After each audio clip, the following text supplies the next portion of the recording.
Bonjour, on va présenter aujourd'hui la deuxième partie de la loi des exposants. On va commencer avec des expressions qui ont le même exposant, mais pas la même base. Normalement, quand tu n'as pas la même base, tu ne touches pas à l'expression, tu la laisses telle qu'elle. Mais il y a deux exceptions. Voici la première. Lorsque tu as deux exposants pareils, lorsque si c'est le cas, on ne touche pas à l'exposant. Ma réponse finale va demeurer 4. Par contre, tu opères sur les bases. Donc, dans ce cas-ci, 3 fois 5, 15. Donc, ma réponse finale va être 15 exposant 4. Ça fonctionne aussi avec les divisions. Mettons, j'ai 36 exposant 2 divisé par 6 exposant 2. OK? 36 divisé par 6, ça va donner 6 et les exposants demeurent pareils. Par contre, si j'ai 36 exposant 2 divisé par 6 exposant 3, bien ça demeure 36 exposant 2 divisé par 6 exposant 3. Les exposants ne sont pas pareils, on ne touche pas aux bases. Par contre, il y a une situation où est-ce que même si les exposants ne sont pas pareils et les bases ne sont pas pareilles, on peut modifier. On prend sur le principe des changements de base. Si on prend 9 exposant 2 fois 3 exposant 5, après ma barre, il n'y a rien de pareil ici. Le 9 et le 3 ne sont pas pareils.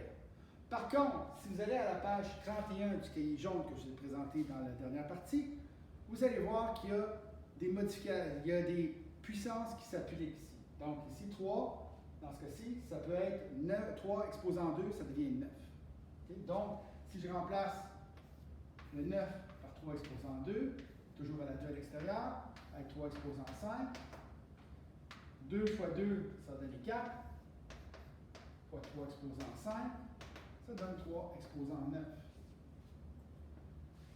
Même principe, si on fait 16 à la 3 fois 8 à la 2, après ma barre, il n'y a rien de pareil ici. Okay? Encore une fois, il faut que tu ailles voir la page 31. C'est pour ça que 16, c'est 2 exposant 4 à la 3. Et 8, c'est 2 exposant 3. On va mettre à la 2. Donc, 3 fois 4, ça donne 12. 3 fois 2, ça donne 6. 12 plus 6, ça va donner 18.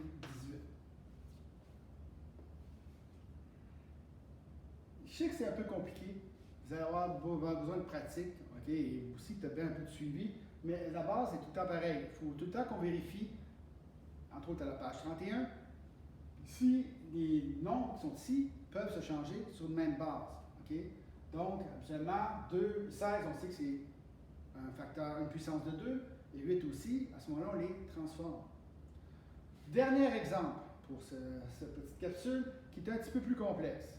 Vous vous souvenez quand je vous ai dit que les exposants négatifs, ça j'ai dit ça dans la première partie, faisaient qu'on pouvait simplifier les expressions. Bon, on va regarder ça. Si je fais 4 exposant 3 fois 3 exposant 2 sur 2 exposant 5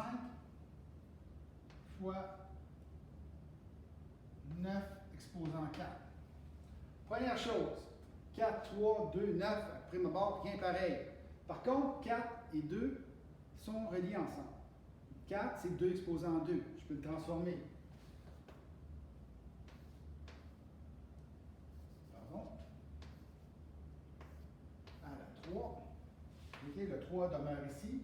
Le 4 change de 2 exposant 2. Si 3 exposant 2, on ne fait rien. 2 exposant 5 en bas, il reste pareil. Et le 9, on peut changer ça pour 3 exposant 2. 3 exposant 2. Et le 4 demeure comme ça. On change. Ici, c'est 2 exposant 6 fois 3 exposant 2. Ici, c'est à place de marquer 2 exposant 5, si je veux garder ça sur la même ligne, ça va devenir 2 exposants moins 5. Ça va être plus facile à lire. Et ici, 2 fois 4, 8. 3 exposants 8 va devenir 3 exposants moins 8. À partir de ce moment-là, je multiplie ce qui est les mêmes bases. Donc, 6 fois 2 exposants moins 5. 6 plus moins 5, ça va donner 1. Donc, 2 exposants 1. Et 3 à la 2 fois 3 à la moins 8. 2 plus moins 8, ça va donner 2 moins 8, moins 6. Ça, le dernier exemple, je dois avouer, c'est dans les plus compliqués. Okay? C'est vraiment des affaires un peu plus avancées. Vous avez besoin de faire plus d'exercices avant d'arriver là, mais c'est plausible. On peut demander ça en examen. Bon, j'espère que c'est clair. Sinon, venez au cours ou à la récupération, ça me fait plaisir de vous répondre. Entre-temps, la prochaine diapositive. Bonne journée. C'est mauvais, mais c'est pas grave. OK.